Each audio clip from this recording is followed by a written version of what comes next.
अरे प्रश्न दिलेले त्यांनी ए बी सी या तीन परंपरित प्रमाणात आहेत ए बी सी या तीन संख्या परंपरित प्रमाणात आहेत असं ना. हां, जर ए बरोबर 3 सी बरोबर 27 असेल तर बी ची किंमत काढा असा त्याचा प्रश्न आपल्याला दिलेला आहे.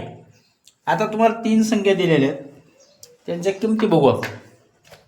एची किती दिले 3, ए बरोबर दिले आपल्याला 3, बी बरोबर 27 का नाही, सी बरोबर 27, बी काढायचं. सी बरोबर दिली आपल्याला 27, बी आपल्याला काढायचं. अशा संख्या दिलेल्या आहेत बरोबर. असाच प्रश्न होता ना तुझा.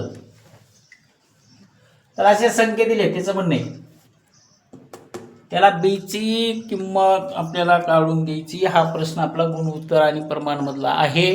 त्याचं मत आहे सर हा प्रश्न जर मला आला सराव संचमध्ये त्यांनी पाहिला आहे, त्यांनी ते आपल्याला सांगितले त्याला याची किंमत द्यायची बीची काढून, तर सोपं असतं. याच्यासाठी सूत्र काय आहे, तुम्हाला पुस्तकात दिलेलं सूत्र आहे बीचा वर्ग बरोबर ए गुणाकारामध्ये सी. ए सी हे गुणाकारामध्ये घ्यायचे आपल्याला बरोबर. मग इथं ए किती दिला 3, मग आपण जसे बीचा वर्ग बरोबर ए म्हणजे 3 गुणाकारामध्ये 27. 27 आणि 3चा जर तुम्ही गुणाकार केला तर तुमचा गुणाकार येईल 81 बरोबर ना. करून बघा 81. तर आपल्याला काय करायचं, असा जर 81 आला तर याचं वर्गमूळ निघते बघा. म्हणून इथे लिहायचे तुम्हाला वर्गमूळ घेऊन. छान प्रश्न आहे त्याचा. इथं बीचं वर्गमूळ घ्यायचं म्हणजे बी बरोबर 9 म्हणजे 81 चं वर्गमूळ म्हणजे बी ची किंमत किती आली तुमच्याकडं 9. आणखी कोणाचा प्रश्न आहे. हां, तर बी ची किंमत या ठिकाणी 9 आलेली आहे. अशा प्रकारे तुम्हाला लिहायचं आहे. झालं का बघा, लिहून घ्या. पुढचा प्रश्न आपल्याकडे आलाय कोणता. हां, दोन चलातील रेषीय समीकरणामधला प्रश्न दिला त्यांनी. एका प्राणी संग्रहालयामध्ये जे सिंह आणि कोण आहे मोर यांची एकूण संख्या दिलेली आहे तुम्हाला 50. पुस्तकामध्ये तुमचे प्रश्न दिलेले मला वाटते कुठंतरी आहे बघ. सराव संच कितवा 2.5 किती प्रश्न. हां, सराव संच 2.5 मधला चौथा प्रश्न आहे. चौथा प्रश्न तुम्ही बघा, त्याच्यामध्ये तुम्हाला दिलेले आहे एका प्राणी संग्रहालयात सिंह व मोर यांची एकूण संख्या 50 आहे. त्यांच्या एकूण पायाची आपल्याला संख्या विचारली दिलेली आहे. तर त्यामध्ये तुम्हाला सिंह आणि मोर यांची संख्या काढायची बरोबर दिलेली आहे. आता मी डायरेक्ट समीकरण करतो. प्रश्न तुमच्याकडे आहेत सगळ्यांकडे दिलेले. तर समजा आपल्याला पहिली आठ जर घ्यायची असेल तर आपल्याला पहिली आठ तुम्हाला माहिती आहे आपण ती पूर्णपणे शिकलेलो. पहिल्या आठीनंतर एक्स प्लस वाय बरोबर 50. 50 ही काय आहे एकूण संख्या आहे. मोर आणि सिंहाची ही आपल्याकडं एकूण आलेली संख्या आहे बरोबर. आता काय असतं याच्यामध्ये, जे प्राणी मोर आहे त्याला 2 पाय असतात, जे सिंह आहे त्याला 4 पाय असतात. म्हणून आपल्याला दुसरं समीकरण करताना 4 पायाचे म्हणजे एक्स प्लस 2 पायाचे म्हणजे वाय. आता एकूण किती आहे त्याच्यामध्ये दिलेले तुम्हाला 140. दोघांची बेरीज झालेली आपल्याला. म्हणून आपण याला घ्यायचं 140. याला समीकरण 1 नाव द्या, याला 2 द्या वाटल्यास. म्हणजे जे सोडवायचे तुम्हाला ते तुमच्या लक्षामध्ये येईल बरोबर. आता या 4ला जर तुम्ही दोन्ही बाजून भाग दिला तर भाग पूर्णपणे जातो. आपण इथे लिहू समीकरण 2ला 2 ने भागू, दोन्ही बाजूला 2 ने भागू बरोबर. दोन्ही बाजूला 2 ने भागू याला. मग भागा 2x प्लस वाय बरोबर 70. म्हणजे हे समजा तुमचं समीकरण 3 तयार होईल. अशा प्रकारे तुम्हाला समीकरण 3 तयार करायचं. आता हे समीकरण 3 आहे, समीकरण 1 आहे. आता समीकरण 1 मधून 2 मधून 1 वजा करायचे. तर वजा करा. मोठ्या संख्या छोट्या संख्या बघा, त्याच्यातून बेरीज वजाबाकी काय होती ते तुम्हाला बघायचे बरोबर. 2 मधून किती वजा करायचे तुम्हाला 1. काय दिलेले आपल्याला पुढे दिले समी 1. 2 मधून 1 वजा करू बरोबर. 2 काय तुमच्याकडे दिलेलं, सॉरी 2 म्हणजे हां याला 2 घ्या, नाहीतर हे 3 घ्या. 3 मधून 2 वजा करू.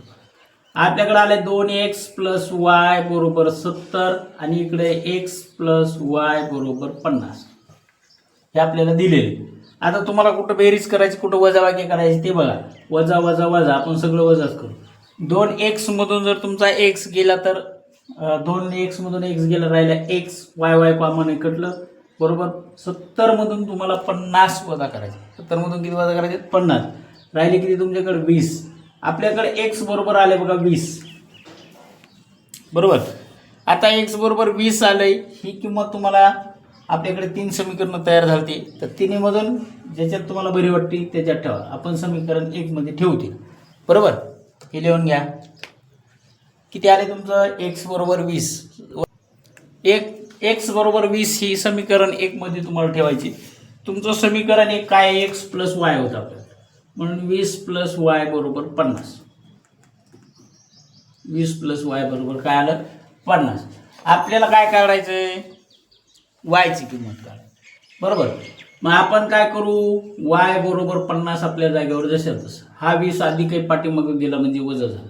वाय बरोबर तुमची किंमत आली 30. आता तुमची जी 30 किंमत आलेली आहे ती कशात ठेवायची? तुम्हाला समीकरण 1, 2, 3, 4 याच्यामध्ये तुम्हाला बघायची. तर बघण्याच्या अगोदर एक काम करा. तुम्हाला सिंहाची संख्या विचारली होती आणि मोराची संख्या विचारली होती, बरोबर. तर जे वाय आहे त्याला आपण मोर मानू, आणि जे तुमचं 20 आलं एक्स, हा 20, याला तुम्ही सिंह मानलं तरी चालेल. आता का मानायचं? कारण मोराला पाय किती आहेत? 2. सिंहाला पाय किती आहेत? 4. आपण इथं 2 आणि 4 घेतलं होतं. अशा प्रकारे प्राणी संग्रहालयामध्ये तुमच्या सिंहाची संख्या जर तुम्हाला विचारली तर ती येणार आहे 20, आणि मोराची संख्या जर विचारली तर ती येणार आहे तुमच्याकडे 30. अशा प्रकारचा हा प्रश्न होता. तुम्हाला याच्यानंतर कोणता एखादा प्रश्न असला तर सांगा, जेणेकरून तुम्हाला तर पेपर मी सांगितलं आहे, जे काय अडचणी होते तुम्हाला ते दुरुस्त करून. हे झालं का तुमचं? बिलिंदर झालं काय?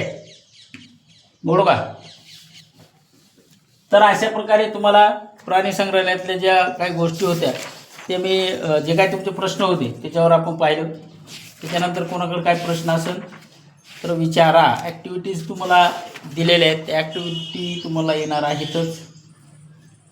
हां, झालं का? झालं असलं बघा पटकन. हो,